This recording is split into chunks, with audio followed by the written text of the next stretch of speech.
Hey, my name's Stevie Taylor, and you are listening to episode 60 of the Gig Life Podcast.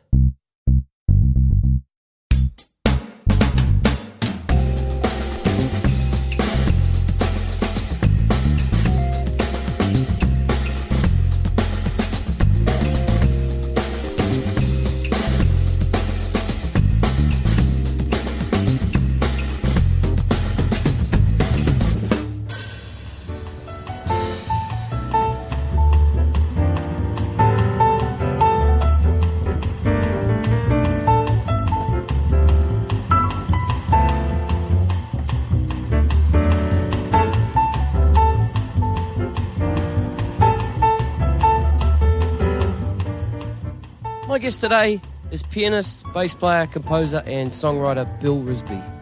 I first heard of Bill in 2018 when I was researching Mark Costa's podcast episode. Bill played on Mark's Textures album. From that moment on, Bill's name would come up quite often. I'd either see his name on credits of an album I might be listening to in the lead up to an interview with someone, or I'd see a social media post that would have him tagged in it, either a photo or a video, or one of my podcast guests would mention his name. So I started to see a bit of a connection to a lot of people around the industry. So Bill has 9 solo albums to his name, a bunch of movie and TV soundtracks. He's played with Leo Sayer, Glenn Shorrock, Ian Moss, Marsha Hines, Adam Brand, John Williamson, Gina Jeffries, Casey Chambers, and just too many others to mention.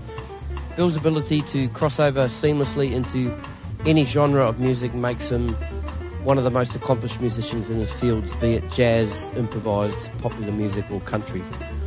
We sat down in his home studio and over a nice glass of red wine, we talked. I loved it. Bill's a real cool dude, master musician, humble, wise, and I hope you dig this chat. So, ladies and gentlemen, this is Bill Risby. Cheers.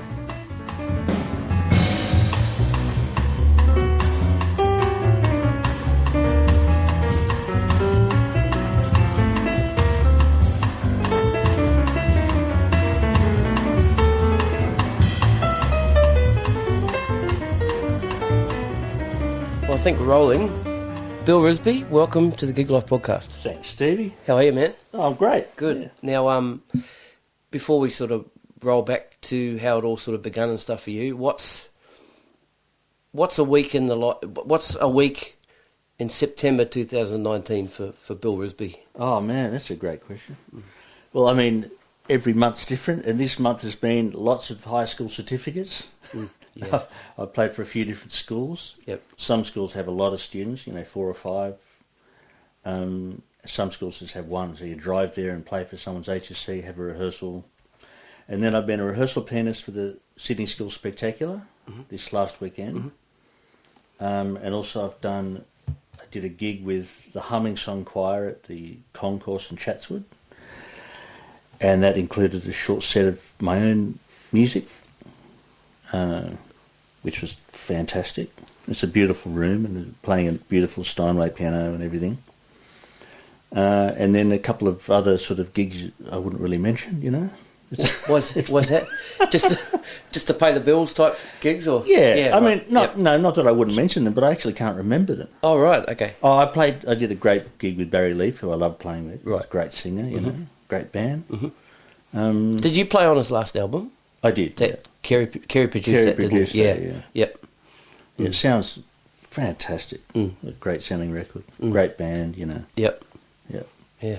Awesome. I just love it. Yeah. Yes, I mean, some gigs are filled with, some months are filled with fantastic sort of, generally, really creative gigs that don't really pay anything, or the opposite, which is sort of sometimes technical gigs that are hard to play perfectly, but they pay well.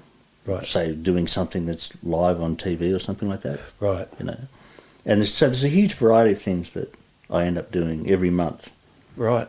It's hard to maintain some sort of mental balance, Yeah, it would. Yeah. I never really feel relaxed, Well, I guess that's living, isn't it? I suppose. Yeah. I've had various stages, where you're playing with one band and the music the same every night, all roughly the same, you know. And the players are fantastic, and you don't even think about, you don't worry about the gear. You just show up and you set your gear up and you play, you know. And that's great. Or you might do a tour where you do 2 months and you're doing the same songs every night for, say, 3 or 4 nights a week. And I've done a fair bit of that in the last few years. But then I'll come back and then every single night will be different. And so the contrast is one of coming home and thinking, I've got to learn 20 songs for tomorrow. Right. Whereas I haven't had to learn any songs for 2 months, you know. Right. So they're the different sort of extremes in what we do, you know. Do you get a lot of urgent calls?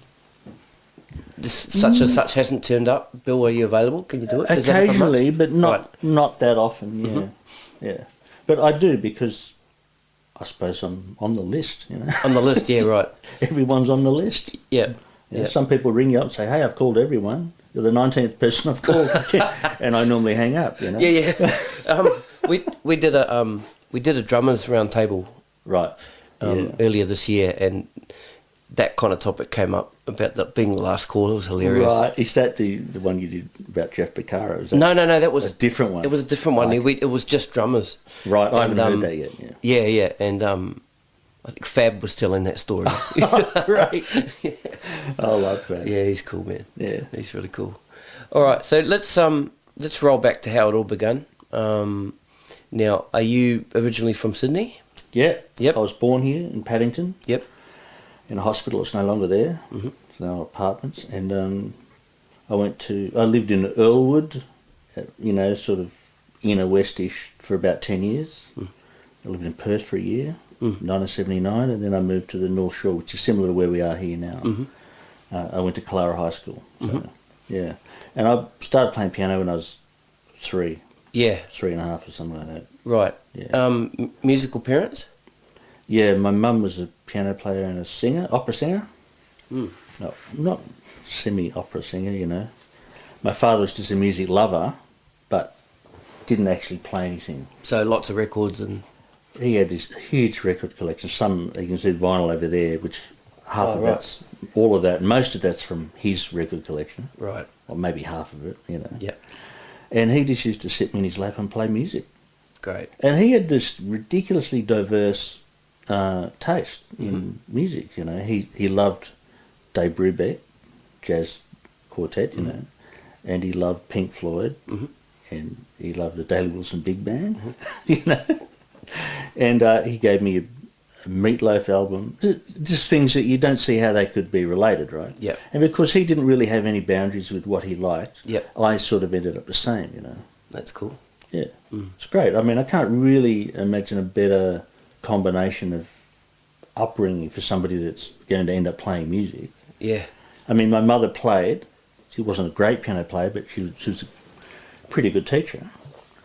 And my father sort of inspired me to want to play by playing me music. Music teacher, was she? No, she was right. Yeah, she taught me though. Sorry. Right. Okay. So she played piano, and she taught me for probably the first 1 or 2 years when I was really little. Right. Then she found me a teacher when I was about 4.5 or 5 or something, who was a known sort of piano teacher. Right. Yeah. And yeah, basically I did classical grades like everybody else, and ended up falling in love with jazz from listening to it, trying to work out chords by myself, and then somebody gave me a book that had jazz chords written out, you know. So I'd learn it like you learn classical music. The notes are in front of you. So I wasn't really improvising, but I'd learnt all the sounds and how to play them. I sort of taught myself how to play simple blues songs, you know, boogie woogie stuff. Right. And then... Just purely from experimenting, or did you have an idea of the form of blues at that stage? I mean, you could hear it. Because are you... Pardon me, because I don't really know much about graded piano. Like I did start off playing piano. Yeah. But do you learn sort of blues structure music early on in piano? Oh no, not really. It's not really considered a sort of type of music that you'd play on the piano. It's more guitar style, I suppose. It's not that there aren't blues piano players, of course there are, but I know what you're saying. But people who learn the piano generally learn in this really sort of rigid academic method, you know. You learn to play a set scales, group of scales, and then a major version of minor, and then you learn these classical pieces, you know. So the only people that really end up playing jazz early on are often people that have learnt jazz that's been written out, so they learn it as a piece of music. Which my 10-year-old son's playing jazz pieces, but they're all written out, and he plays them really well. Right. But he plays them with a proper jazz feel because he's been listening to it since he was born. Right. You know. Yeah. Right. Yeah. Yeah. But he's not really improvising. He's not playing chords with his left hand, playing a line in his right hand that he's making up. He's not doing any of that yet. Yeah. Right. Very little of it, you know. Yeah. Yeah. Yeah. Whereas I suppose on some other instruments, say you're a saxophone player. Yep. You're playing single note lines, so it sort of lends itself to experimenting with, you know, play a note, then play another note after it and see what it sounds like in relation to it. Some instruments seem easier to experiment with improvising with, you know. I think that's, I could be full of shit, really. I'm just curious how you sort of came up with that sort of boogie woogie blues thing. I had a book on it. Oh, yeah, a book. Okay. The same as everything else. Okay. This book was called Boogie Woogie Piano. I think I've still got it on a bookshelf in there somewhere. Yeah, know? Cool. I've had it since I was a kid. So that was my initial thing. But, you know, I did listen and was played a lot of music by my father. And there would have been things, for example, I had Take 5 when I was 4 years old or something. Yeah, right. Dave Brubeck's song, right? So I was familiar with playing in 5/4, and when I actually ended up having to do it, I didn't really think about it. You know, whereas some people had only ever played in 4/4. Yep. Piano players, I suppose. Right. Not drummers, because it's something you might try and think, I'm going to spend a bit of time working on this. Yeah. So this is just things that you're exposed to by listening, and you don't really think, I'm going to learn this. You just sit down and play it. And tonight, me and my son, before you came over, my son plays the electric bass as well. Cool. We played Take 5. I taught him Take 5. He played it first time, because he's been listening to it as well. Yeah. You know. Right. Yeah. It's not a particularly hard song, but right. You know. If you've got 4/4 ingrained in your head, tapping your foot. Yeah. 1, 2, 3, 4 all your life. What's an extra tap? Yeah, what's an extra tap? That's right. That's all it is. Yeah, you're right. You're right. Yeah. Yeah. So, what was your schooling like in regards to music? Were you in a musical school, or were you just normal type of school, but then you're getting your piano lessons? My high school, I had two great music teachers that really took an interest in me. My primary school, I didn't really have any musical input. There was no bands or anything like that, like my kids have. Okay. But when I was really young, I think I was about 5.5 or 6, I got an unofficial scholarship, or whatever you call it, from a teacher at the Conservatorium of Music in Sydney, who said he'd give me lessons for free. I did some audition at the Con to get a scholarship to learn from this pianist, and he thought it was wrong that they didn't give it to me, so he said, I'm going to pay for your lessons. So he taught me for 4 years at the Con. So I used to take every Friday out of my primary school, which was Undercliff Public School, and my father used to drive me to the city and wait while I had a lesson with Albert Landers, a piano player. I'm not sure if he's still alive, but he was a pretty well-known Australian classical piano player. So I did that for 4 years till I was 10, and then so my final year of primary school I moved to Perth. Okay. So that all stopped. Right. Yeah. Right. And then when I went to high school, that's when I had these music teachers that were really, really encouraging. I mean, to the point where one of them decided to organise a concert with me playing in it, a piece of music that I never thought I'd ever be able to play. And she said, no, you can do it. I'll organise an orchestra. So she put an orchestra together, got a few kids from a different school. It was sort of piano concerto thing, you know. And so I basically, because she believed in me, I thought, well, I have to learn it then, don't I? You know. Yeah, right. Awesome. And you sort of get pushed into these things because you don't believe in yourself, but because somebody who listens to you says, I think you can do it, all of a sudden it changes you. It actually makes you rise to the occasion. Yeah, for sure. I had a number of things like that happen to me. That's the main one. And, you know, I just remember a couple of times in music, a teacher wouldn't be so sure of a question that someone in the class asked them. Mm. So she'd just say, ask Bill, I'm sure he'll know. You know? That's cool. And it didn't matter if I didn't know it or not, but you could tell that she had all this, she put all this faith in me, so it just made you feel good about it. So I suppose what I'm saying is I identified fairly early on with the good feeling that I had from being associated with music, and that people thought I was a musical person. So it became my identity from when I was really young, you know. Yeah. Probably saved me from going to jail, I reckon. Yeah, right. So during those, were you doing any sports or... Yep. Okay, right. So it wasn't just solely No. do your piano lessons and just go home and practice and practice. No. Yep. No. And in fact, my practice was pretty scattered. Okay. I mean, I did end up being a lot more disciplined practice when I was a bit older. Of course, yeah. I suppose the whole... I was quite into athletic pursuits, you know. I was a basketball player. Yep. And I used to race bicycles. Mm-hmm. I still ride, but, you know. Yep. So I was doing lots of things. I was very athletic, actually. And, I'd train every day. Right. In a sport. Okay. And then in between that, I'd practice. But really, I suppose a lot of sporting things were a priority. Yeah, right. Okay. Yeah. But early on, I mean, I ended up going to Perth because my parents split up. And my father moved to Perth. Right. And we had this sort of attempt at trying to live closer to him. So we all got on the Indian Pacific, the train, and took everything we owned and moved to Perth. How long did that take to get there on a train? It's a 4-day, 3-night trip, I think it is. Wow. Yeah. Mm.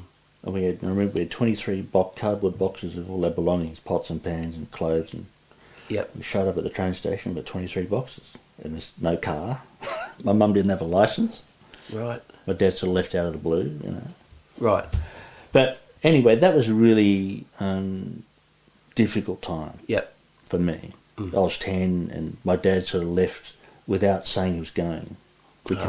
He dropped us off at a camp, a horse riding camp, which is a kilometre from here. Mm. And we got back from the camp 2 weeks later and he moved to Perth. So we were devastated, you know. Mm. So, I mean, there is a purpose to this story. Yep. Which I don't know if your listeners will be interested. Oh, of course they will. Music was the only thing that would console me.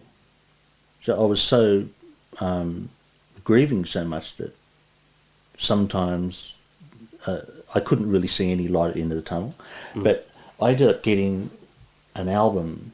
This is probably just after I moved back. I was in Perth for 1 year. We all moved to Perth. My father moved to Kalgoorlie, which was 7 hours inland from Perth. Mm. So and it was another dilemma where he was further away from us again. We thought, are we going to move to Kalgoorlie? So we stayed in Perth, had a really bad experience. None of us wanted to live there. Mm. So after a year, we moved back to Sydney, to move back to this area where we are now, North Shore of Sydney. Yep. And I bought, or somebody gave me, Songs in the Key of Life, Stevie Wonder album. Yep. Which completely changed my life.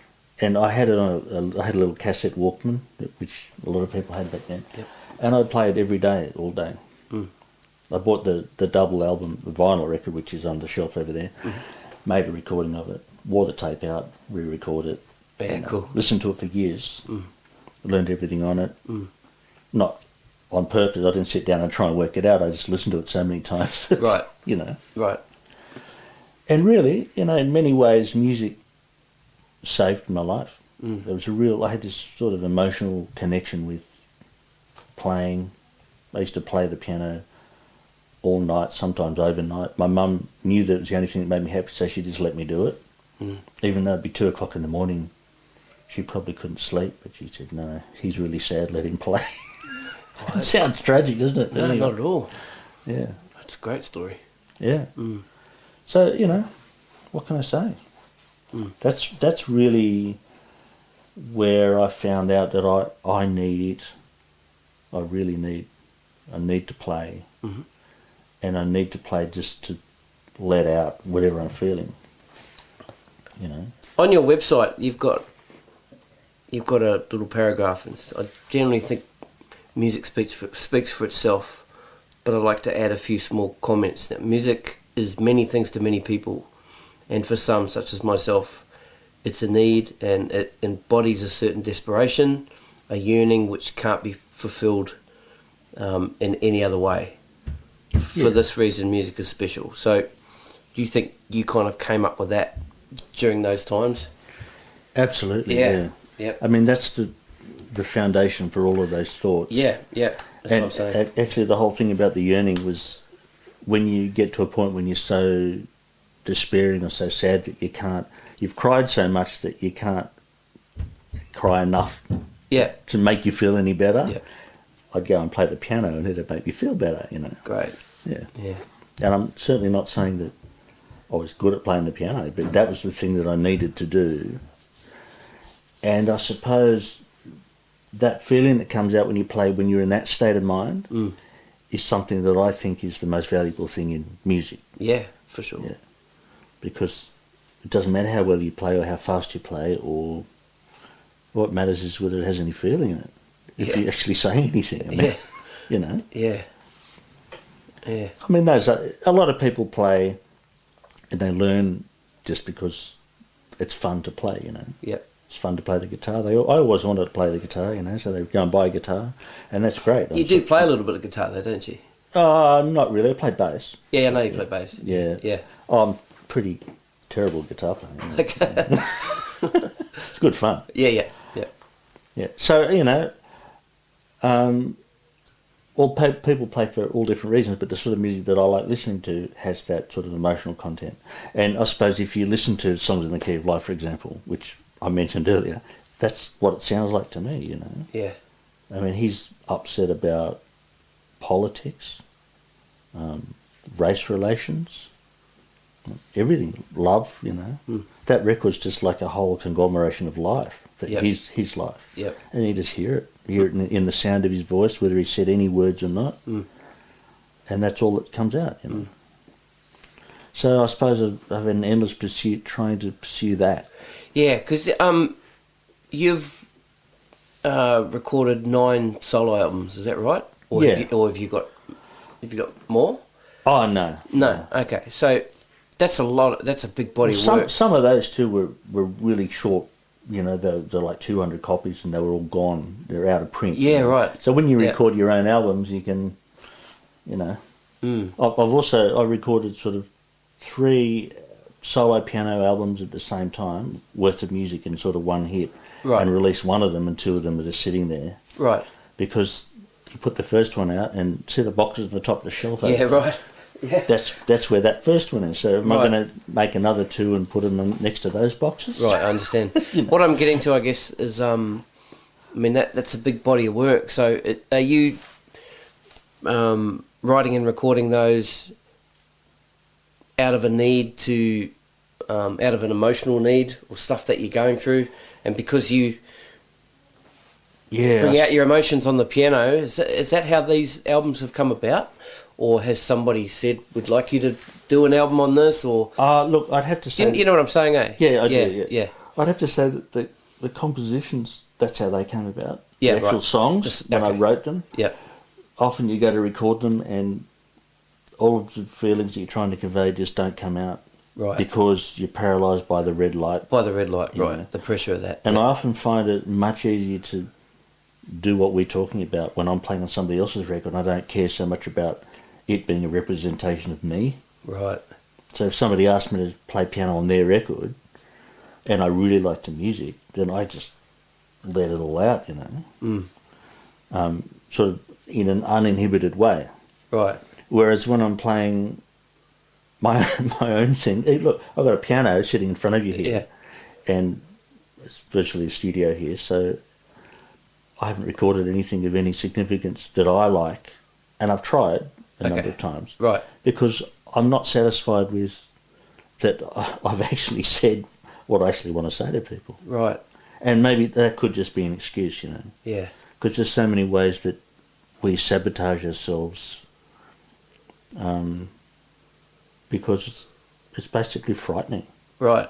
You know. Yeah. If you put something out and say, well, this is me, but it's not really that good, or other people think it's not good, and you think, well, if that's what people think of me, I'm not going to do it. You know? Yeah, right.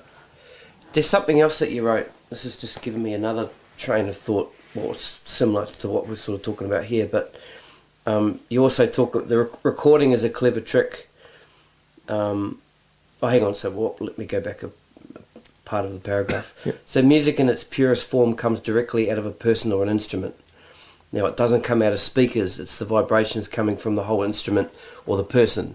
So when you sit down and you write a song, you're sitting in here or wherever you are at a computer, at a piano, and you're getting that whole experience. You're feeling the vibrations. You're hearing the actual sound coming out of the piano. Right. Now, if you put a mic on that piano and you play it and you listen back to you, go, it's not quite getting it. Yeah, sometimes the problem or the issue is the physical issue, that to make a sound, an instrument where the sound comes out of all of it, comes out of the lid, it comes from the strings, it goes, hits the ground underneath. So the room is full of the sound of a piano. So as soon as you put up a microphone, no matter how big the condenser is, it's going to be reduced to the sound of the piano at that particular point that hits the condenser, and then it's going to come out of the speakers, which could be incredible pair of speakers that actually sound good, but generally a pair of bookshelf speakers that people would have in their lounge room. Sure. It's never going to sound the same. Right. I mean, of course, you can have really amazing sounding recordings, which capture a good piano sound. But a good piano sound recorded compared to what a piano sounds like is never the same thing. And it can be good enough for a recording. Right. But I suppose what I'm saying is there's no comparison to actually to a recording to actually sitting in front of somebody playing an instrument and listening to it. Yeah, I know what you're saying. Yeah. That's my that's the general gist of that rave, Yeah. When I read that, I was fascinated by it, eh? Yeah, right. Yeah. It's really cool, man. Yeah. Oh, good. Yeah. I did, this friend of mine used to have a internet sort of blog thing, and I used to write the occasional article for him, Right. And I wrote a whole article on that whole subject, Right, okay. playing in front of people. And actually it's really about going to hear an acoustic gig where you're in a room like this, and nobody has an amplifier, versus going to the Opera House where you see this $250,000 piano, right, and a drum kit and a double bass, and all you can hear is this sort of the DI sound from the bass pickup, and the piano's amplified with a couple of microphones with the lid shut because they can get more level. So it sounds like worse than a keyboard piano sound. Right, I got you. A DI piano sound, and the drums are they sound beautiful acoustically, but they're overbearing because the whole room's echoing. I got you. So you're comparing what the actual instruments sound like sitting in front of them compared to the amplified version. There's just no... Yeah. But, at the same time, I'm not discounting that you can go and hear incredible band somewhere overseas, or in a big concert, somebody comes to Australia that you've always wanted to hear, Bruce Hornsby comes out, for example. Yeah. It'll be a great experience. But I just don't see that experience is the same as actually the sound of what it could sound like if he came over to my house and played, I gotcha. They're two different things. Yeah. So, did you end up finishing high school? Yeah, I finished school. Yep. I failed most subjects except for music. For music, yeah, same with me. Yeah, there you go. Yep. Now, did you have obviously you had the idea in your head that I want to be doing music full time? Oh yeah, so I actually auditioned to get in the conservatorium, the jazz course. Yep. A lot of people did back then. And I got in, maybe, I did a fairly early audition that year and got in well before I'd done my first HSC exam. Okay, right. So once I knew that I got in, I thought, oh, fuck it, I'm not going to study, you know. Yeah, right. So there's no HSC prerequisite for the con? Back then there wasn't. Back then it was now? an associate diploma and it wasn't a degree. Right. And now it's I think it's called a Bachelor of Music majoring in jazz or something like that. Okay. Yeah, so at the time it was a purely audition. Right. Yep. And they sort of encouraged you to do your HSC, but they didn't even look at the mark. Right, okay. So, yeah, so I knew I was doing gigs from when I was about 16. I got a regular gig in a pub in the city. Yep. It was start off one night a week and ended up 2 nights a week, and it was it was paying, you know, reasonably well. And I was a high school kid. Mm. It was actually illegal for me to work in a pub. Right. I remember the owner saying, you know, "Are you 18?" And I said, "Yes." Yes. You know, that sort of thing. But anyway, it was great. I was making sort of reasonable living. Mm. And while I was studying, and I was playing basketball, and that was a great time in my life, actually. Mm. It was just great fun. Mm. Now, what stage did you start playing bass?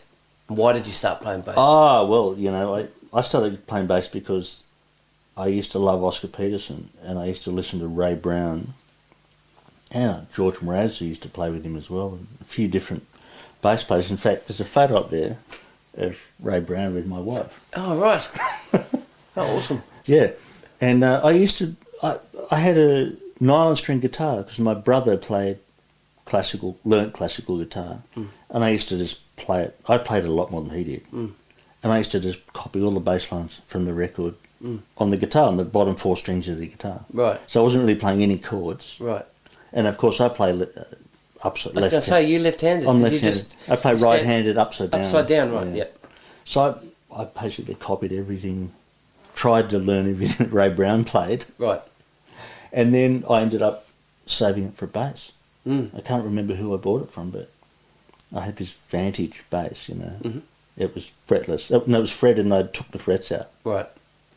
And the reason I took the frets out is probably everybody will laugh because, you know, they will, because of Jaco Pastorius. Right. And, you know, I first heard him when I heard that album Heavy Weather. Mm-hmm. It's one of the first things I ever heard on CD, because CDs had just come out, 1982 I think they came out. Yeah. So I was 15, I think, 14 years old. And that just blew my brains out. I thought, this is unbelievable. And I basically took my bass to a shop that was called the Bass Player. It's not there anymore. Yeah, in Annandale. And had the frets shaved off. And right. I only played a fretless from then till, you know, for years. Right. Until I bought a fretted bass. Right. So 10, 15 years later. Right, so it was all fretless up to that stage? Yeah. I played fretted for a little while till I got rid of the frets. Yeah. And then when I went to the jazz course, you had to pick a second instrument. Right. So I'd only had a bass then, I don't know, a couple of years. So, but I said, yeah, I'll play the bass. And I learnt with Ron Philpott, who's a bass player around Sydney, you know. Mm-hmm. He's still around, I think. He's a great player. Yeah. So that's how the bass thing started, yeah. Yeah. What about upright? Oh, okay. Well, there you go. So, I played in one of the arts units. There's a thing called the arts unit in the Sydney school system. Mm. And they run orchestras, big bands, wind ensembles, string ensembles, blah, blah, blah. So I was actually playing double bass in the arts unit I think when I was in year 7. Oh, right. And I was bowing, because I'm left-handed, I'd stand on the wrong side of the bass and I'd bow with my left hand. Right. So everything was wrong, you know. It's not that it sounded wrong, but it looked wrong. I did it for about a year. And of course now I'm married to a double bass player. Okay. Very good one. Right. So we've got, there's 4 double basses in this house. Right. So I just pick up one whenever I want and play it badly. But I think I played it a lot better when I was young. Right. I was playing it all the time, and it's hard to play it at all But I still play, I play electric bass probably every day. Yeah, that's cool. Probably more than I play the piano. Right. Just because I find it fun. Yeah, right. It's just a thing that I don't do that much in public. I do a few gigs on it. Right. But it's funny that my relationship with the bass is different because I never felt like it was part of my personality or my identity. I know what you're saying. Like the piano is. So I could just pick it up and say, oh, this is just a thing I do for fun. Whereas the piano is serious thing. Serious stuff, yeah, I understand, yeah. So I will draw this sort of contrast with it. Yeah. Yeah, it's fascinating, that. It's interesting, isn't it? It really the is. psychology that goes behind what you do can be really constructive or destructive, depending on whether you grow up or not, But in saying that, do you still have those moments where you come in and for therapy sit and play piano? Or is piano more of a work thing now? Well, I mean, what I found lately, say in the last couple of years, is that because I went for a long time, I did actually go for a long time since my son was born, hardly practicing the piano at all. Yeah. Just sort of trying to maintain a level that I could function as a reasonably good musician. Right. But every now and then I'd come across something that was really difficult that I had to play. Right. And I couldn't play it, or I couldn't play it evenly enough, or it wasn't in time enough, and it's just because I wasn't playing the piano enough. And the other thing that's changed, which I'm sure some people may have brought up with you, is that there's a lot less gigs now than there was. Yeah, definitely. And maybe 5 to 10 years ago I was working, often I'd do 2 gigs on a Friday and a Saturday, and I might do 7 or 8 gigs a week. Right. And then it got less and less. You'd be doing 4, then you'd be doing just the weekend, and then you'd do just the tours, and in between the tours you do nothing, which is more like what it's like now. Right. So back then, as much as you just maintain this good level of playing, just because you'd played for 6 hours on a Friday, and you hadn't practiced at all, So what I'm finding now is that I have to come down here intentionally and play for it, decide I'm going to play for 2 hours, otherwise I'm not going to play for the next 6 days. Okay. So I'll come down every day and play scales, or just, I like playing classical music, so I've got books over there on either side, and I sit down and play them for my own pleasure, I find I play that sort of music for fun. Yeah, gotcha. And I don't play anything else for fun. So I'll sit down, I'll try and learn a new piece of music I haven't played before, or a hard bit of classical music that I like that I haven't been able to play, I'll just work on it, and I'll play 2 bars for 15 minutes till I can do it. Yeah. It just sounds so different to what people probably think I do. Yeah, right. It's sort of what I like doing at the moment. Yeah. And that changes. How do you musically challenge yourself? Oh, look, there's heaps of people that I listen to that I just marvel at what they do, and I just can't do what they do. And I just occasionally think, I'm going to work out what it is they're doing, or try and work it out, And there's any number of people. I've got some charts for a whole album of a piano player called Aaron Parks, who's a great, phenomenal American piano player, and I just play through his music with the recording on, or sometimes without it. Just try and play it. Yeah. For me, it's always been looking at things I can't do and just putting them in front of me and just trying to do it. Right. And that includes writing music. I used to write things, not so much lately, but I used to write things that I knew what they sounded like, because I could hear it in my head, and I'd write it down, and then I'd sit down and say, I can't play this. Yeah. Because you've got perfect pitch, haven't you? Yeah. Sort of. Yeah. Well, that's what everybody tells me. Yeah. I got reasonably good ears. Yeah. Yeah. So that's it's amazing. not so hard to work something out, but if I write down some sort of pattern, so for example, you can sit at the table and you can write something where your left and right hands are alternating. They're playing one's on the beat, one's off the beat, right? And it's easy to sit at a table and write it with manuscript paper. Yep. Then you pick it up, you put it on the piano, and you sit there and go, shit, I can't play this. You know? Yeah. And I used to do that all the time. Right. I'd hear it in my head and say, oh, that goes like this, and I'd go to play it and I couldn't do it. Yeah. So then I'd sit down and try and learn my own songs. You know? Yeah, that's it. Yeah. Yeah. There's a number of songs. Because there'd be somebody out there that can play it. Oh, there's people that can sight read it. Yeah. And, I mean, I know that eventually I could play some version of it, or modify it a little bit, or slow it down a bit, or whatever. Right. You know? Yeah. And occasionally you write something that's a ballad and you might play it twice the speed and realise it works really well. Yep. And not even plan it. You know? Can I just ask about perfect pitch a little bit? Do you get yourself in, not get yourself in situations, but are you in situations sometimes where somebody's pitch is not good and you think it should be a certain way? Is that a challenge for you in your own mind? No. Do you know what I mean? Okay, yeah, I do know what you mean, yeah. Yeah. I mean, I've had... Look, I actually don't think I have perfect pitch, to be honest. Oh, right, okay.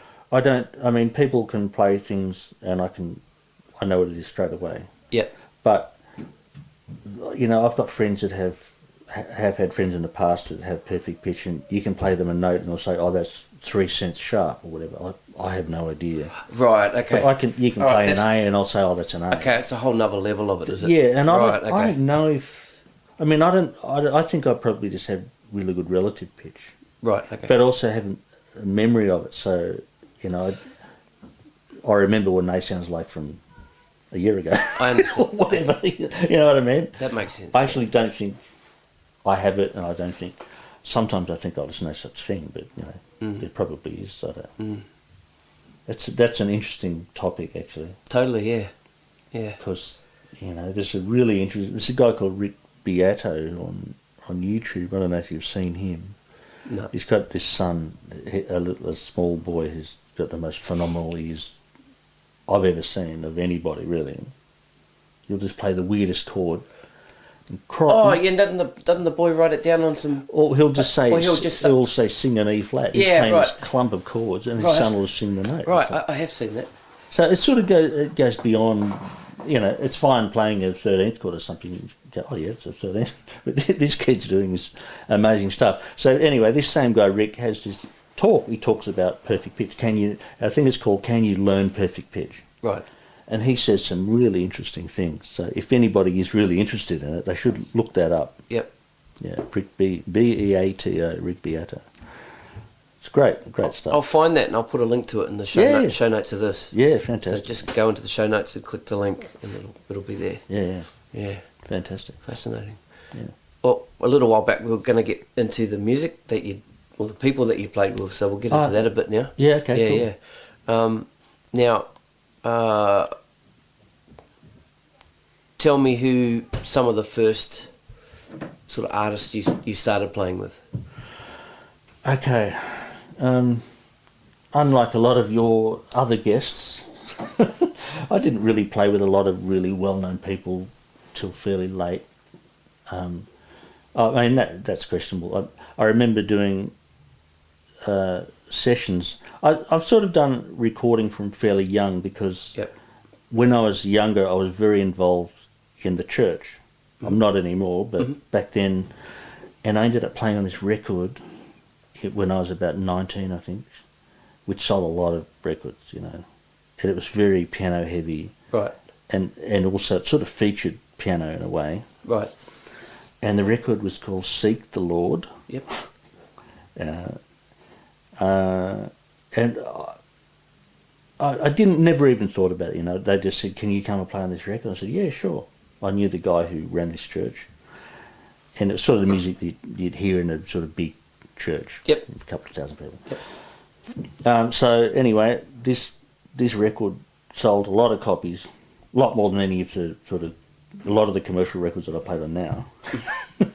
Because these church people have networks and they sell overseas and that sort of thing. It still happens. Yeah, of course. Yeah. I mean, in fact, I think the biggest Australian singer artist in the world is a Christian singer from Hillsong or something. Yeah. Can't remember her name. Darlene Check, her name is. Right.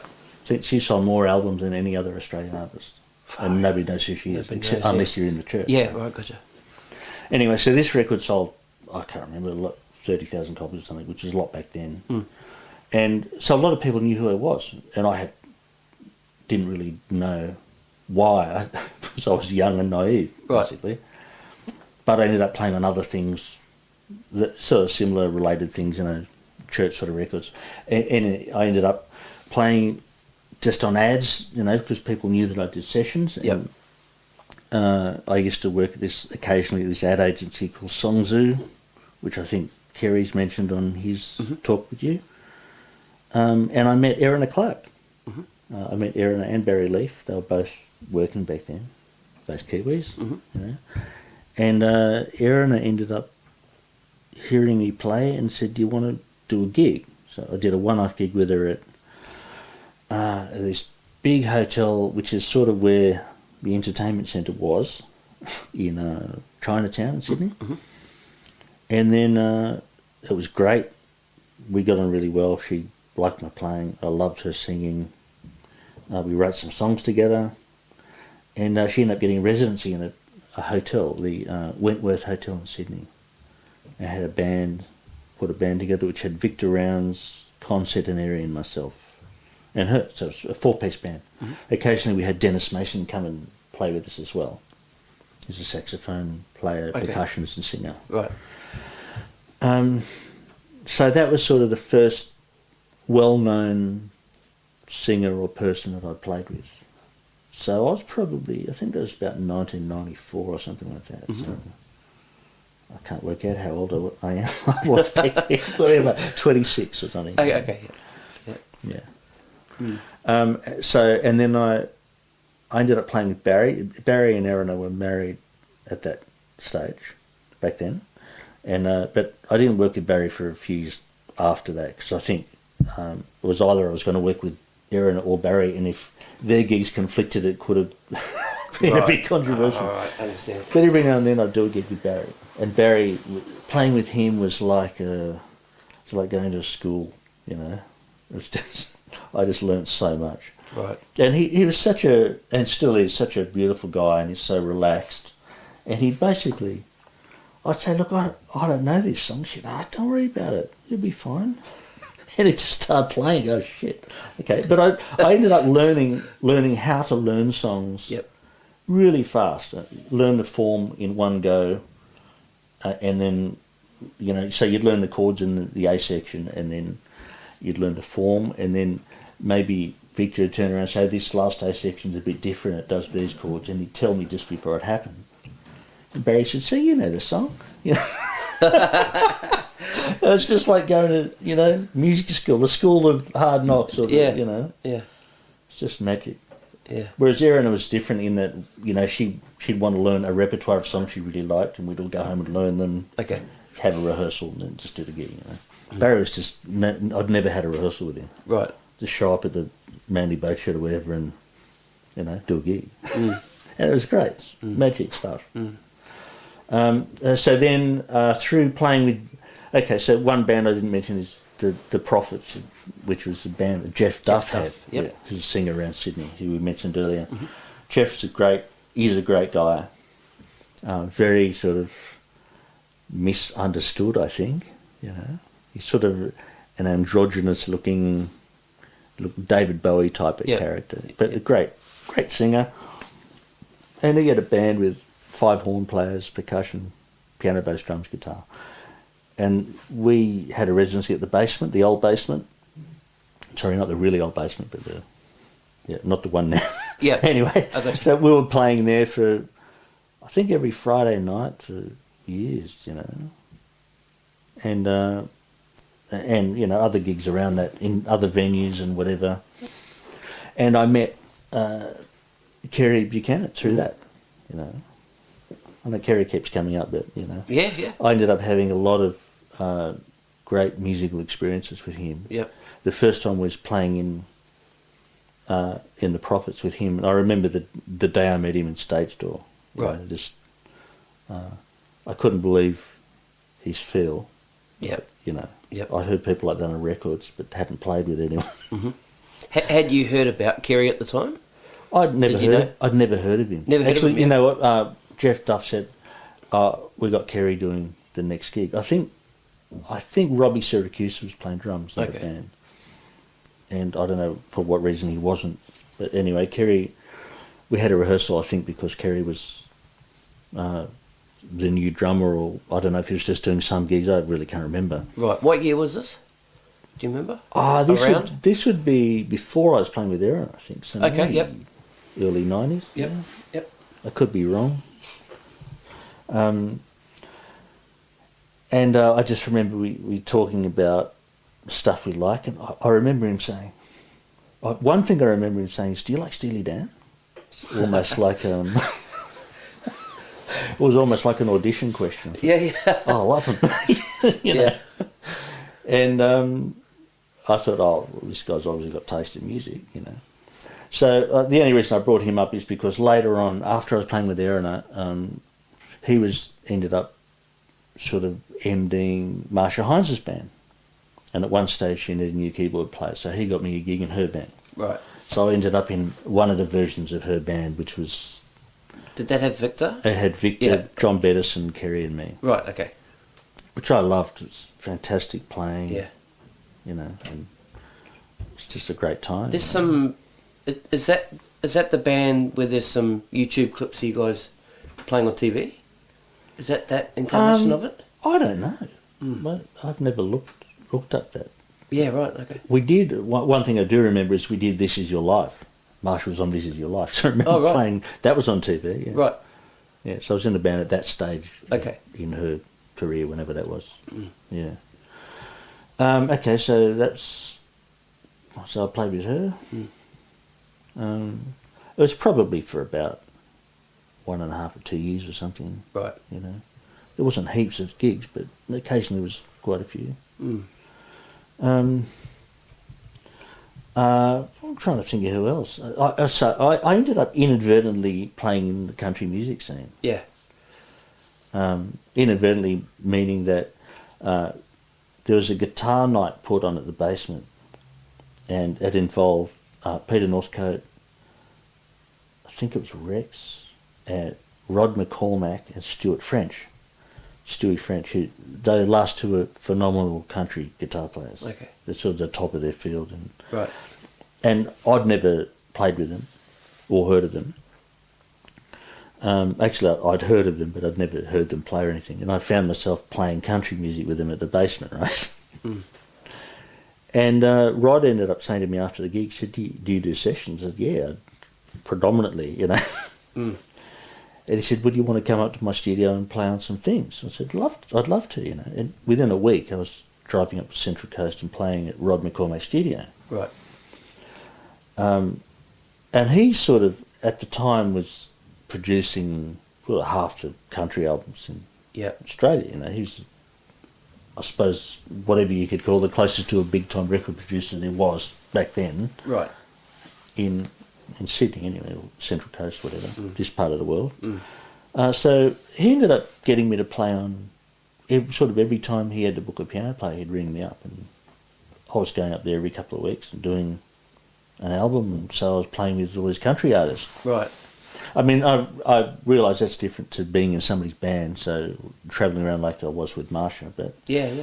I ended up, because I was doing lots of recording, I ended up playing on all those sort of country artists, Adam Harvey and Becky Cole and all those, played on all the records. Awesome. So often a number of their records, you know, year after year. Could I ask you about how you negotiate the different styles of music then?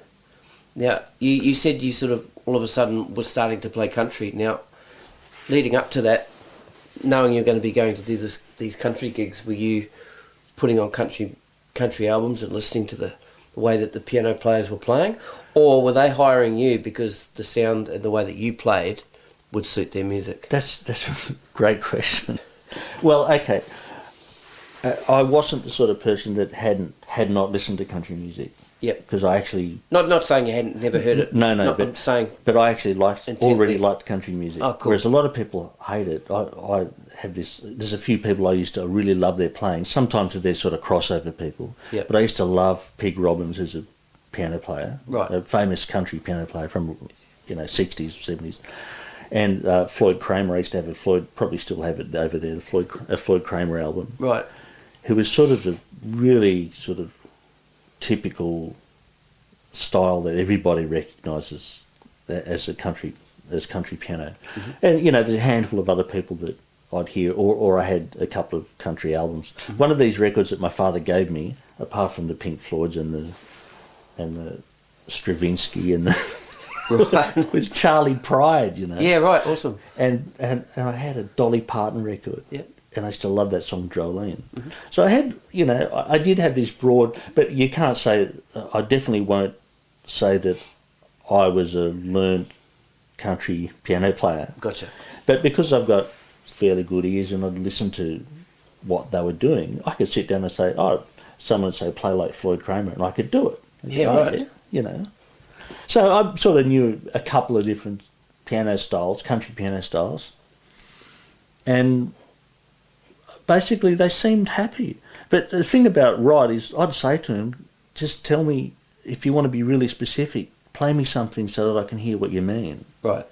And Rod, he introduced me to all this amazing music, you know. Mm. I've got a lot to thank him for. Mm. Stuff that I still play, like all of Alison Krauss's stuff and, you know, a lot of bluegrass music. Right. So basically, I went from not doing any country sessions to maybe occasionally playing country style piano on somebody's pop record or something, to playing a whole country album. Right. I suppose harmonically it's fairly simple, but like anything, to play the style of something how it's supposed to sound is really difficult. And, you know, I have to say a lot of people don't show any respect to the music that they should. All you have to do is say, well, play it then, if you think you're so good. Yeah, yeah. And they think they're playing it and they think it sounds great. But people who actually are into country music think, no, that's wrong, you know, because they can't hear the difference. Right. So there's a lot of small details that, you know, like every style of music, you know. Yep. If I was to sit down and play a Cuban thing, right, I could fake it. Yeah. You know, I could play it reasonably okay. Yeah. But a Cuban person probably thinks I'm an imposter. You know. Yeah. And I'd be the first person to say, well, I agree. Yep. But, you know, and I'd also say, well, show me what you want me to do and I'll learn it and I'll try and get the feel right. Mm-hmm. And often it is a feel thing. And if you're not used to moving to the music the way that they do, it just doesn't feel the same. Yep. You know? Mm. Yeah. Something just popped into my head. You would have listened to the Bass Players Roundtable episode with Victor and Mark not all of Adam it. and I haven't finished it yet. Okay. Did you hear the question regarding a bass player playing with a piano player in their left hand? No, I'd like to hear yeah, okay, right. Okay, so basically one of the questions was, as a bass player, you get onto a gig with a piano player, and what they find sometimes with piano players is they don't understand that a bass guitar has a certain frequency range. Yeah. And a piano also covers some of that frequency range, but also all this other stuff. Yeah. And what they'll find, what we all started talking about was, you know, how they deal with that clash. Yeah. Yeah. Does that make sense? Oh, absolutely. Yeah. So how do you approach? I mean, it's probably a little easier for you because you're a bass player as well. Mm. So you'd understand the space of the instruments. But if you get on a gig with a bass player, say you got Victor there. Yep. You're playing new music that you haven't played before. Yep. How are you going to approach it with a bass player, say like Victor or Mark, or standing right next to you? So honestly, I don't play in their register at all. Right, and that's a conscious. You just know just to not play there. You don't play the bass notes because that's their job. Yeah, cool. You know? Yeah, that's a pretty simple answer to that question. Yeah, well, there are a few exceptions. Yeah, you know, but the main one is, say, you know, in there's a Bakersfield shuffle. It's a country feel where the bass player plays exactly what the bass player plays. Right. The same length of note, but you have to work it out. Right. and you're basically going 1, 3, 5, 6 in the chord, Right. you know, or some variation of that type of thing. So ding, ding, ding, ding, ding, ding, ding, that sort of thing, playing exactly the same notes, short notes. So, but it has to be organised. Right. So the music has to be arranged so that you're doing the exact same thing. Same with jazz, where a section might be, the double bass and the piano might play this line together for 2 bars. Well, classic example of that is, we were talking earlier, I was telling you that on the way here I was listening to Mark Costa's Textures album. Yeah. Those first couple of songs, I can't remember exactly what they're called, but there's certain parts of that song where Mark will do a bass run, you're doing the run as well. You're doing the same run. Right. But it's clearly been written down. It's written down on a for page, you guys to play it together. Exactly. And then the rest of it, you're just out of the way. Yeah. Yeah.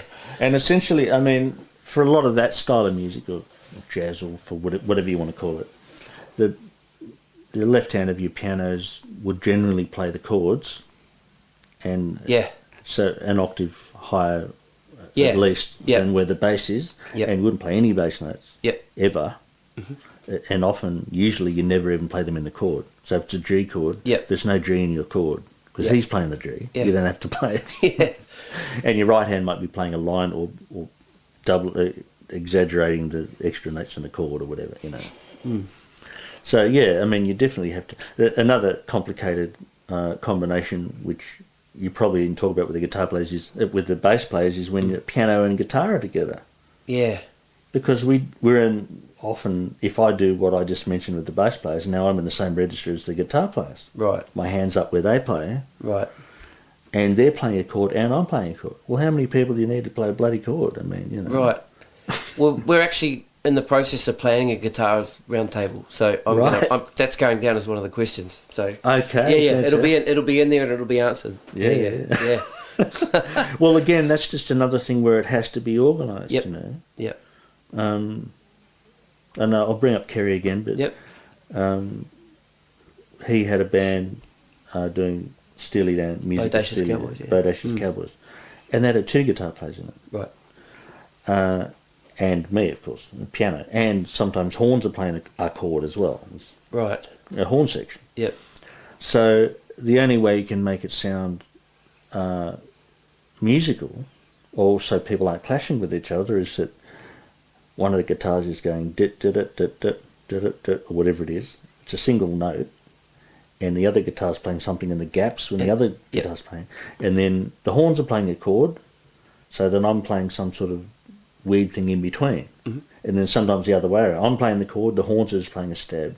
Sometimes the guitars are playing a chord, and I'm not playing anything. Yep. But it's so organised and written out that it sounds like music. Right. So, you occasionally get in a situation where you're playing in a band and it's not a Steely Dan band, it's just a band where somebody's just playing songs that they've decided they're going to do on the night, and you have to play it as though you're playing in Steely Dan, or a band that's arranged. Gotcha. But you have to arrange it on the spot. So if you're playing with a guitar player that's, say, not listening at all, or not really sympathetic to the fact that he's playing with 2 other people in the band that are playing chords, then you just decide to not play chords. If you actually want the band to sound good, which is always my intention. Yep. To make the band sound the best it could ever sound. So if you've got a guitar player that's going to strum all the chords, or just play them, pick them, whatever, don't play chords. Find something to play that doesn't clash with what he's doing. Yeah. Because nothing you do is going to make him stop doing what he's doing. Yeah, right, gotcha. And then occasionally you get, a phenomenal musician, like you get Peter Northcote playing in a band with you, and he's such a musical guy and he's got great time, and you can say, well, how about, you play through this section, I won't, and then I'll play now, or we'll just look at each other and, sort of an unspoken code that, we both realise that we're all in this together, let's make some music, Yeah. Cool, man. Yeah. Yeah, thanks for answering that. Now, where were we before I interrupted? I don't know. Talking about people. Okay, so, I don't know. So I got into the country music scene. Country music, that's it. Yeah. And, I really hardly do any country gigs. I've done a handful. I used to play with Gina Jeffries a little bit, who's married to Rod. Right, okay. Rod McCormack, the producer, guitar player. So, I used to play with her a bit, and that's sort of the first sort of proper big country gigs I did was with her. And then a few other people, I played with, I did this record with Melinda Schneider and Becky Cole called Great Women of Country. So we did a tour, which was great, and it was a fantastic band, Had James Gillard in it, playing guitar and singing. Doug Gallagher playing drums. They're all sort of... Michelle Rose playing pedal steel. It was a really big band. And we travelled all over capital cities and did sort of fairly big concerts. So it was great. So I suppose what I'm saying is I haven't done a lot of country gigs. Yep. I do the Golden Guitar Awards every year. Okay. I've done that for probably at least 10 years. Right. And playing a lot of those people's albums. And every now and then I might do a gig. I'll play with those artists at the awards. Right. Throughout the year, occasionally I might play a few 2 or 3 gigs with different people, one-off gigs sort of thing. Right. But generally speaking, I'm not in any of their bands, so I don't. They might do a run. I never go on the road with them really. Okay. Yeah. Yeah. That Golden Guitars band is, since you've been there that long, is it basically the same band? Pretty much. Yep. And who are those guys? Okay, so Mitch Farmer playing drums. Yep. James Gillows plays bass in that band.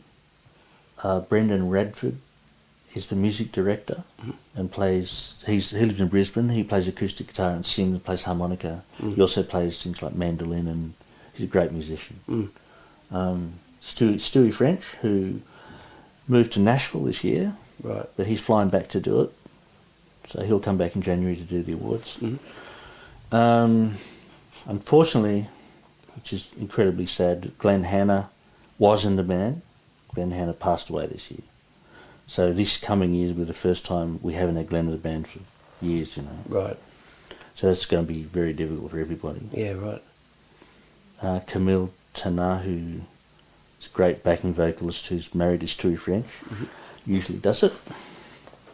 And Claire O'Mara sometimes plays fiddle and sings backing vocals as well. So pretty big band.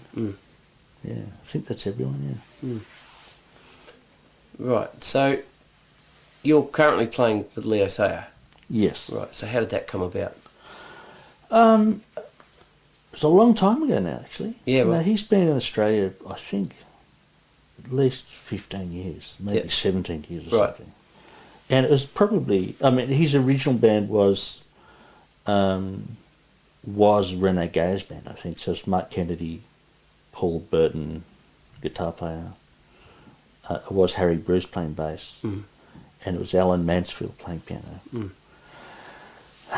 And I ended up getting a phone call from Leo because Leo ended up changing his whole band, I think, except for...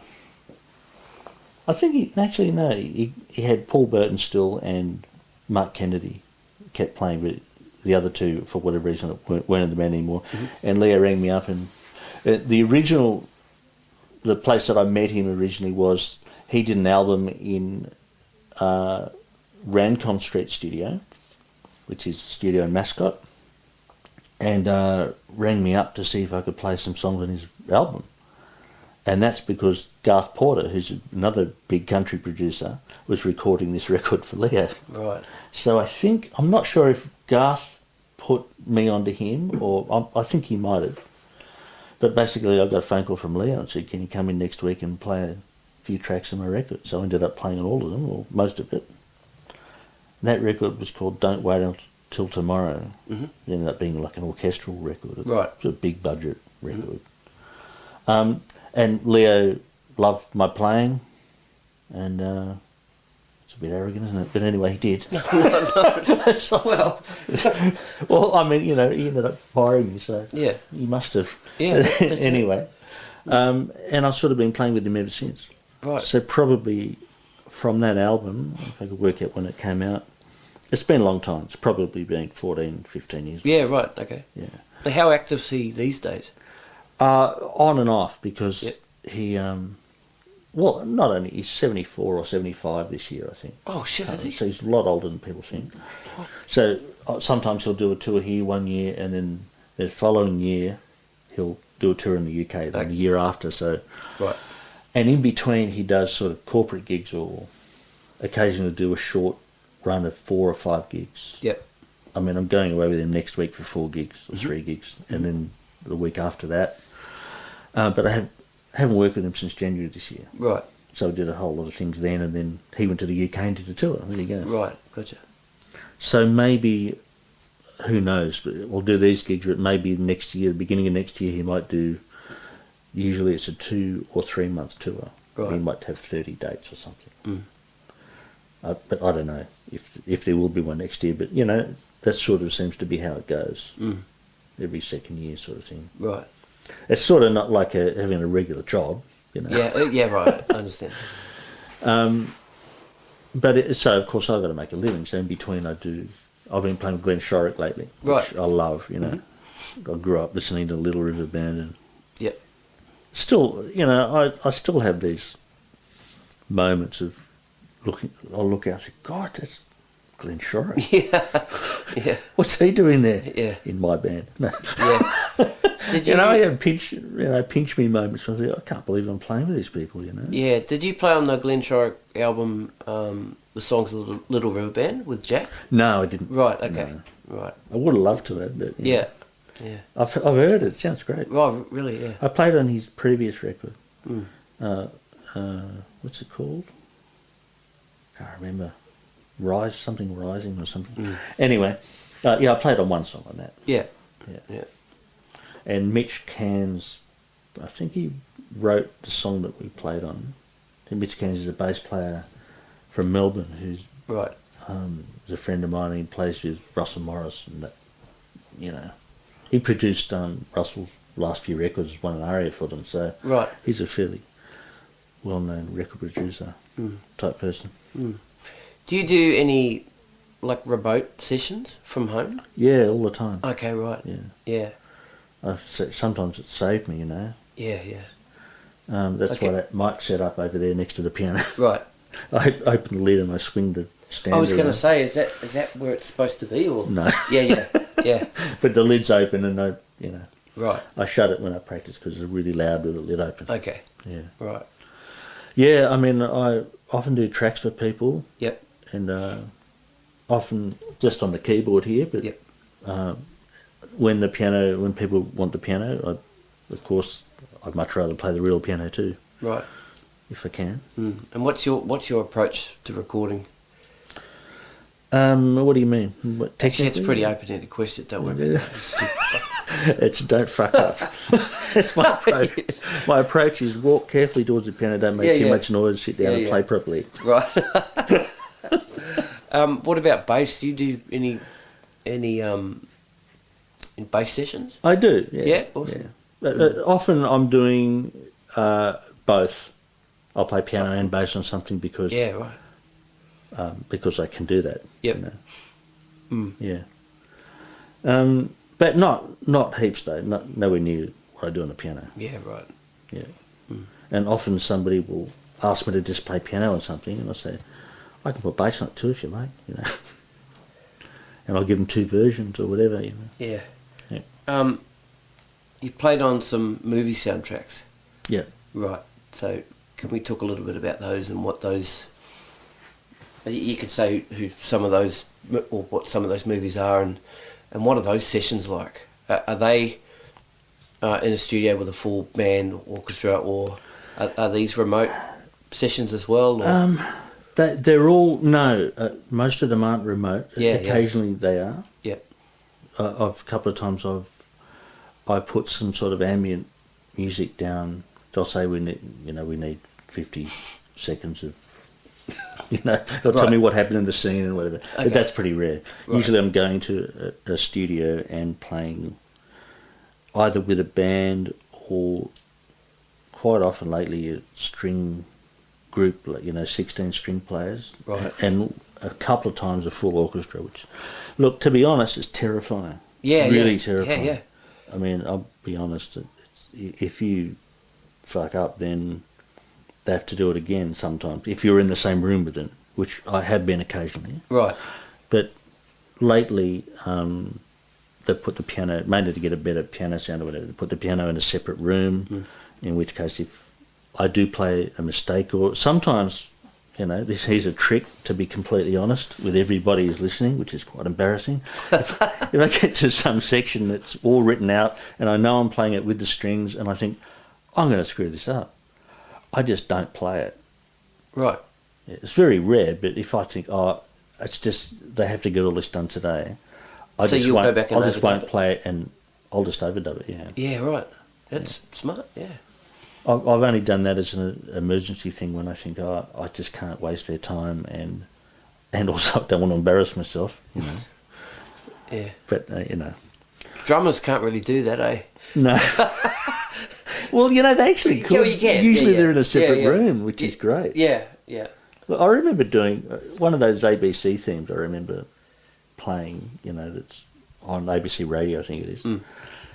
And it was in an odd time. How they're often lots of drums in there. And I thought, I'm going to screw this up, and I was in the room with the whole, there's a timpani player just, next to me, and I thought, oh God, what am I doing this for? I'm an idiot. Why don't they get somebody who can read music? Or, Yeah. Well, when it comes down to it, I really don't have much self-confidence when it comes to things like that. Yeah, and right. I'm often thinking, even after all this time and experience, it doesn't seem to. Right. I mean, I'm always thinking in the back of my head, surely there's somebody better than this for your job, Right.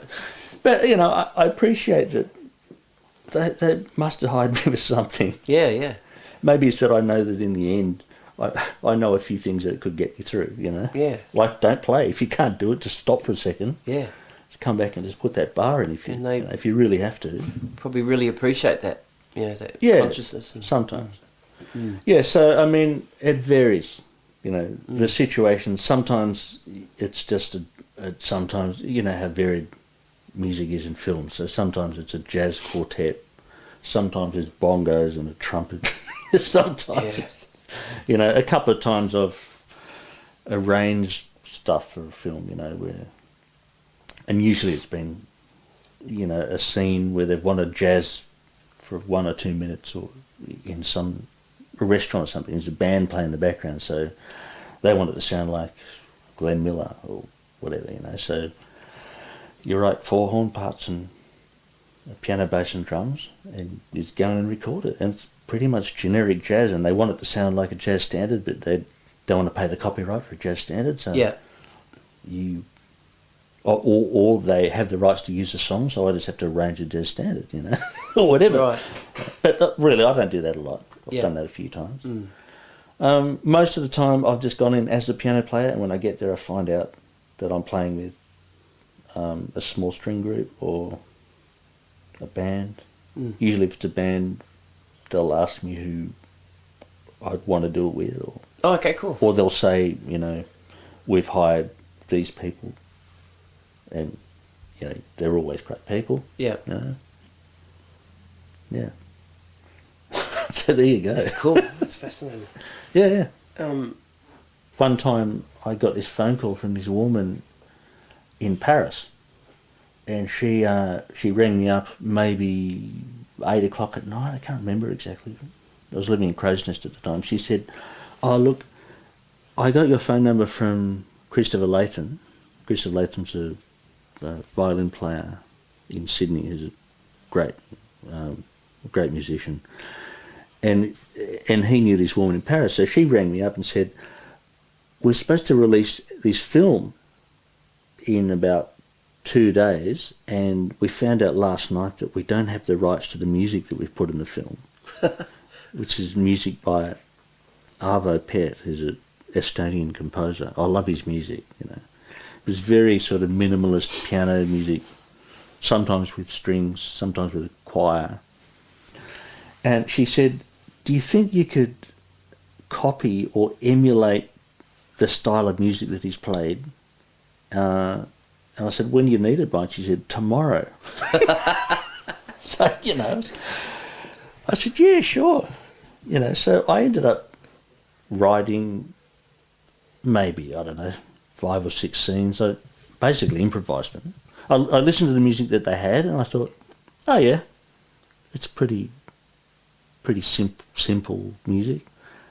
And I basically did it in a couple of hours, and I mean, that's very rare that happens. And right. I sent her the files, emailed her the files, and the person the next day was mixing the score, putting the piano parts to the pictures and whatever. Came out on time. It just completely happened out of the blue, you know. Beautiful. Yeah, so weird things like that happen sometimes. Yeah. You played all the piano parts on the Peter Allen movie. Yeah. Right. Yeah, thanks for that. Yeah. No, I did. Right. Yeah, that telly movie thing, it's great. Yeah. Well, the guy who organised the music for that and arranged it was a guy called Ashley Irwin, who's another phenomenal musician who moved to Los Angeles probably 30 years ago now, 27 years ago or something. I'm not sure exactly. And I know Ashley's brother, and I'd met Ashley once or twice, I think, a long time ago. And he's asked me to do a few things when he's come back to Australia, but he used to do a little bit of work for APRA, the royalty collection agency here in Australia. And he wrote the whole film score for the telly movie and asked me to be the piano player. So I said, yeah, I'd love to. I mean, Peter Allen was actually a great piano player. Yeah, he was. It was a real challenge to play. And some of his records, there's one record in particular that David Foster produced. It's just fantastic. Such a great record. Mm. And there's only, I think, 2 songs from that record, but right. You know, there's a lot of his music I really like. You know, if it was correct me if I'm wrong here. I'm going to put it out there, but being a David Foster album, were you 100% sure it was Peter Allen playing all the piano parts on it? Oh, not necessarily. Yeah, right. Okay. I don't really know, but right. For the piano David playing Foster's I have heard, fairly phenomenal piano player in his own right. Absolutely. Yeah. No, I know. I'm aware of that. Yes, I'm sure. No, but for the piano playing I have heard that I know is Peter Allen. Okay. He's a great piano player. Yeah.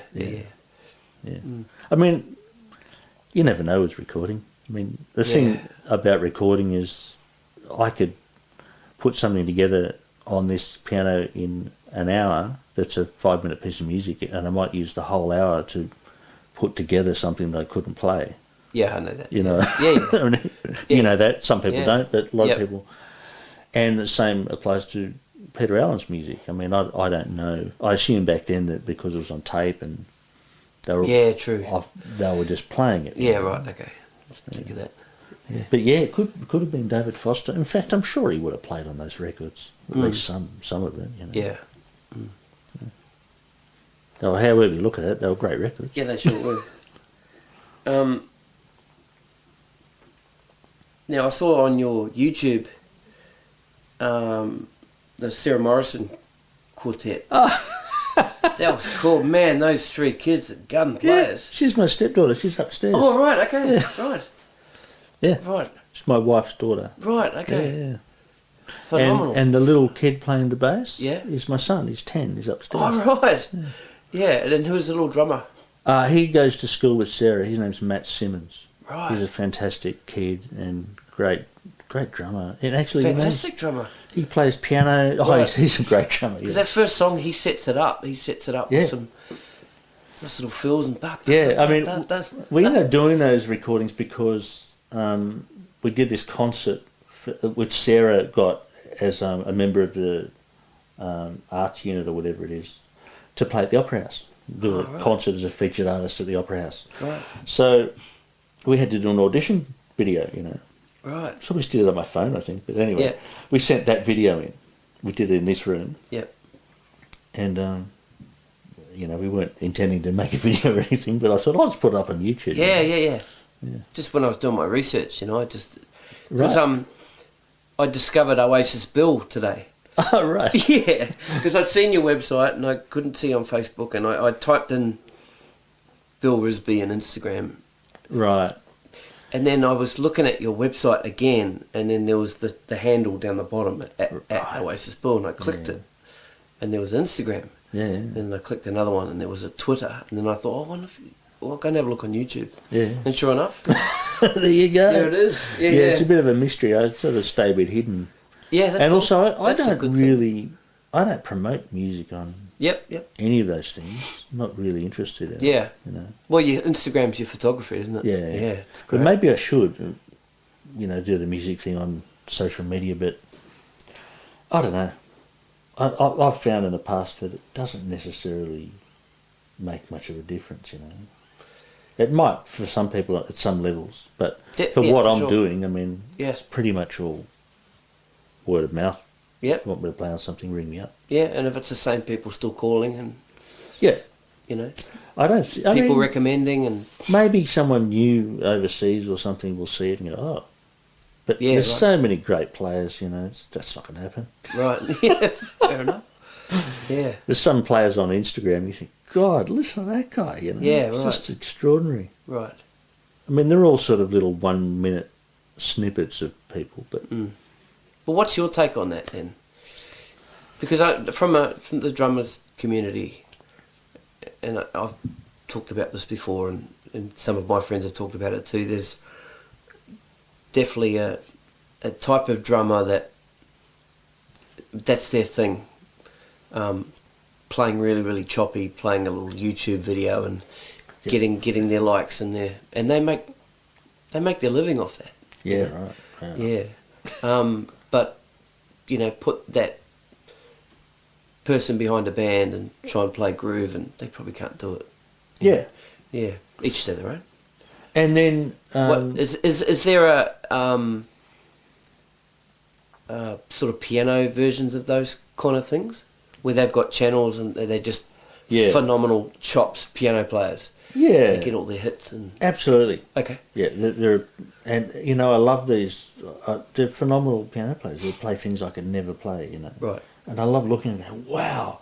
But it's sort of like, in a way, it's sort of like going to the circus, or the Olympics. I know what you're saying. It's like watching the 100 metres. It goes for 9 seconds, 10 seconds. Yep. Wow, and that's it. It's like, well, Yeah, good. Right. And then the thing is, you want another thing that's just as exciting. So you go and watch the long jump, Yeah, right. And it's another person doing independence things on the piano. He's playing one song in his left hand, a different song. You go, oh, that's amazing. And once you've heard it, you go, okay, what have you got now? And it ends up not having anything to do with music. Right.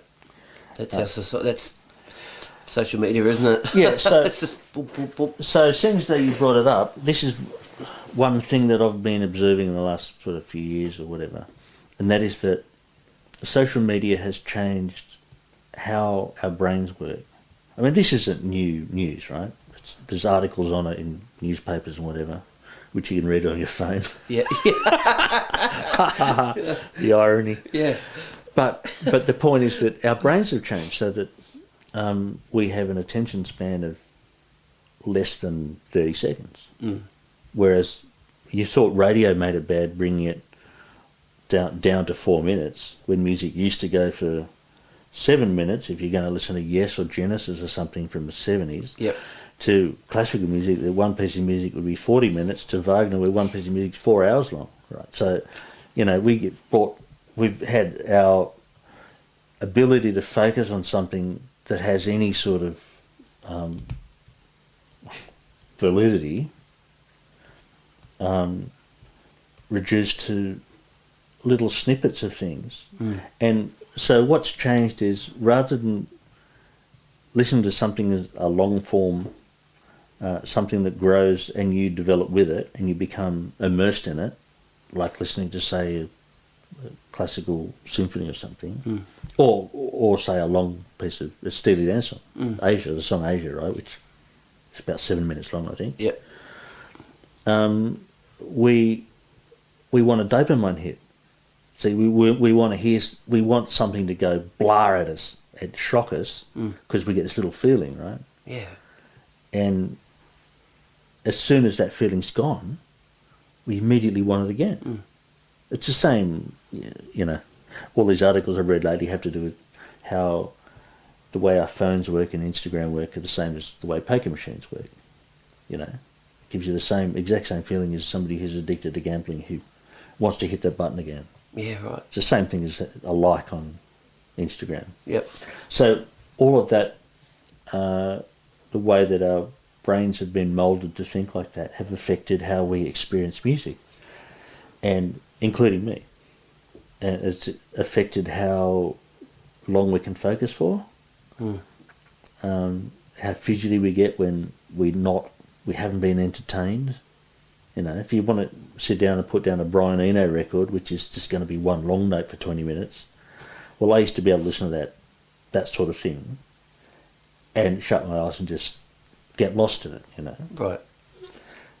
I don't think I could do that now. Mm. I haven't tried, but, you know, because I don't think... it's basically the feeling you get from the short-term thing is an addiction. So I've become an addict, basically. Right. I don't think I'm as bad as many people, because I do still put vinyl records on. I listen to 20 minutes, and I leave my phone upstairs and switch it off. You know. Oh, that's good. So I'm fairly disciplined in controlling it, but I still think it's affected me in a bad way. Mm. Just the fact that I hardly read any books, whereas I used to read non-stop. Right. I've read, you know, I was really into reading. Yep. And now it's, I'll look at my phone, but when you read a book, it's really slow. It's slow motion. It's like, you know, getting in a car that has no acceleration going, do I have to drive this to the city, you know? Yeah. But really, you're missing out on the fact that your dashboard's made of wood and you know, you're driving to the country. What do you want to go fast for? Yeah. Yeah. We've thrown away all the stuff that actually matters for this quick thrill. We're going to get dropped dead and realise we haven't actually experienced anything valuable. Yeah. And that includes young people who haven't heard slow music, haven't tasted slow food, you know, that sort of thing. I think it's a tragedy. Yeah. Still time. Yes, there's still time. Yeah. I mean, me and my wife are conscious of it at home, you know, with our kids and screen time, and they're getting to an age now where they go, oh, but you're on your phone. So that makes me think, well, okay, I've got to do something about that. So I've got some, on the iPhone you've got, you can put a limit on the apps. Yeah. You can choose social media, and you can choose to only be able to access that social media for 1 hour a day. Yeah. And then they're gone. You just can't, unless you unlock them, which you do. Because I've got the password to my own phone, you know. Yeah, you can unlock it. Yeah, Don't unlock the kids on that. Yeah, no, that's it. Yeah. Well, I mean, with the kids, it's just like they just don't have them. They have a list of things that they need to do and tick off. Yeah. Once they've done them, then they get it for an hour or whatever. Yeah. And, you know. That's great. Yeah. So, have you heard Jacob Collier? I've heard of him. A couple of friends of mine were at his concert. Up in. Did they like it? Brisbane. Yeah. I went and saw him as well. Right. I think he's an absolute genius. Right. Most incredible thing. But the one comment that came to mind after seeing him is that he's a product of this social media generation. Right. Where, as amazing as all of the music was, it came, even the songs that were long came in 30-second snippets. So a 7-minute song had 14 30-second snippets, you know. So it was like another dopamine hit. Oh, right. Not every song. So how would it go? Like a...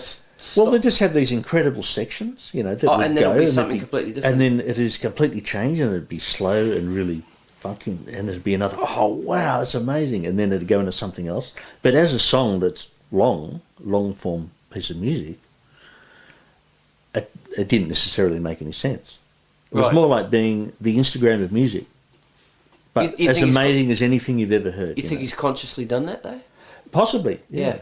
Or maybe he just thinks like that because he's 24 or 27 or whatever he is. He's young. Right. You know? So he's just a generation who always had Instagram since he was a kid.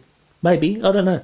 Because the fact is that there were a number of songs that were long composed songs which were just absolutely beautiful. Right. So going from a whole lot of things that were like another version of getting hits, right, to going to something that maybe belonged to 20 years ago, that was an interesting thing too. Or is it a modern day rock opera? You know, some of those rock operas, they just had bits and pieces and snippets, possibly. That's true, but even a modern rock opera had a story that went from the beginning to the end. Okay, right. And so this is almost like these things aren't really related. Oh, right, okay.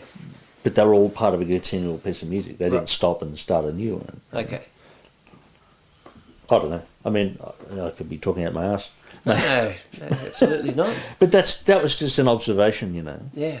That's not to say I didn't think it was incredible. It was absolutely incredible. I didn't get so lost in it as I might have in different types of music, but you know, it's still, he's just a freak. Yeah, right. I'd encourage everyone to check him out. Yeah. Yeah. There's a song. There's a Beach Boys song called "In My Room," an old Beach Boys. Yep. He does a version of that on YouTube. You can put a link on your thing there. There you go. It's really, really good. Right. Yeah. Yeah, I'm going to go check him out, I think. You should. Yeah. And he played percussion for a lot of the show. Right. And he was amazing. Like, not just a hack. It was a serious, really difficult, odd time stuff. And right. Playing percussion and singing, and then he'd run over and play the piano like Herbie Hancock and play the bass. He's just amazing at everything he did. Right. And he just had such a sort of,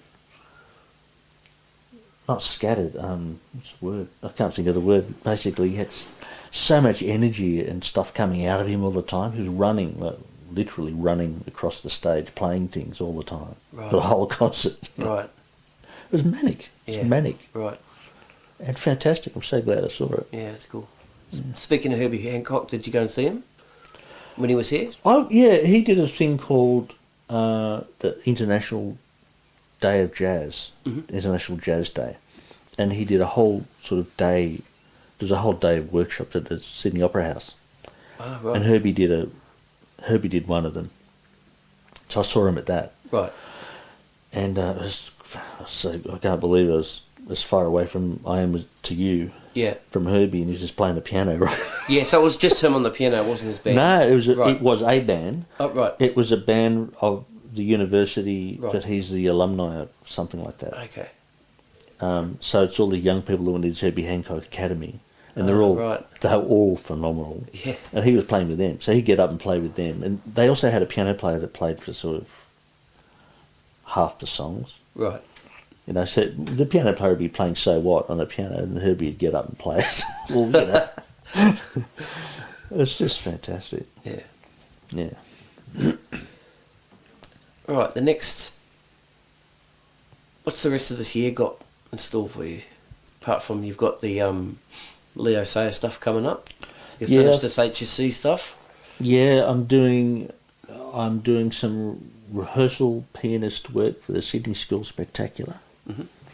And I've been playing at the Sydney School Spectacular, which sort of goes for about a week of work and 4 big concerts at the end of the week. I've been doing that about 20 years now. I think this might be my 20th year. And that's actually, I love doing it.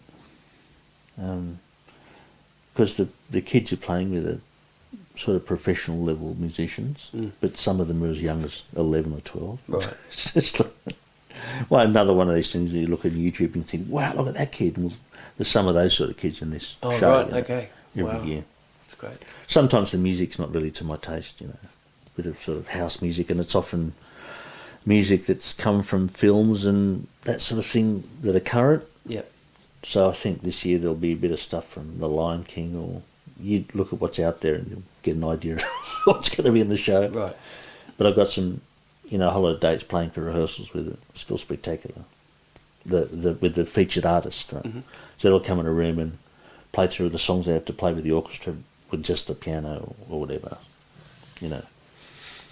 and the music director's in the room and he tells them what happens while they're doing their part and that sort of thing. So I've got that. I've got a few weekends away with Leo.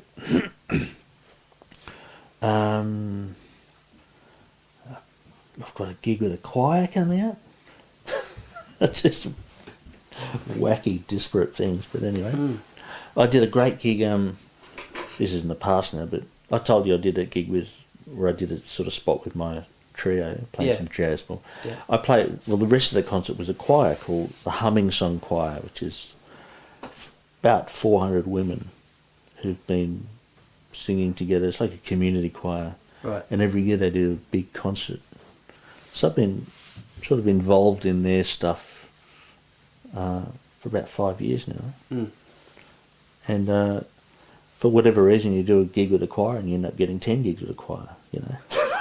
It's like you open a gate and they all know, oh, he plays with choirs, let's get him. Seriously. That's just what's happened. So I'm doing a gig with the Idea of North, a vocal group. It's a vocal group in Sydney. So they're doing a concert with this choir in the city in a couple of weeks. So I'm doing that. It'll be fun. Awesome. Yeah. And then later on in the year, I suppose, I can't think of anything specific, but of course you get into January and it becomes the Golden Guitar Awards. So I go to Tamworth. And I've actually got a gig with Glenn Shorrock in Tamworth. Oh, cool. He's going there. I don't know if he's organised it intentionally to be part of the festival, or, but anyway, he rang me up to... And it turns out it's the night before the awards, so I just go up one day earlier and do a concert with him. Oh, great. Then you're already fantastic. Yeah, I'm already there. Awesome. Yeah. Apart from that, I don't know. I mean, there's a whole lot of things I want to do of my own. Yep. Oh, the other thing is, you know, Peter Drummond, the drummer? Yeah. He's a good friend of mine. Well, right. He's just recorded some drums on one of my old songs that I re-recorded minus drums for him to play along to. Right. And we're sort of going to be writing some music together, so I'll send him some tracks and he'll play drums on it. And he's already sent me one song. Right. And I'll play piano on it probably. Oh, great. He's phenomenal. He's an incredible drummer. Yeah, he is, yeah. He's a great guy too. That's cool. Yeah. What can I say? Awesome. Yeah. Bill Risby, thanks so much for sitting with me today and talking through all that stuff. My pleasure. It's really cool, man. Cool to meet you and hang out. And yeah. Thanks for coming over. Yeah. Chew the fat, talk the shit. Yeah. Yeah. It was awesome, man. Fantastic. Yeah, really cool. Yeah, anytime. All right. Cheers, Bill. No worries. See ya. Thanks, man. Bye.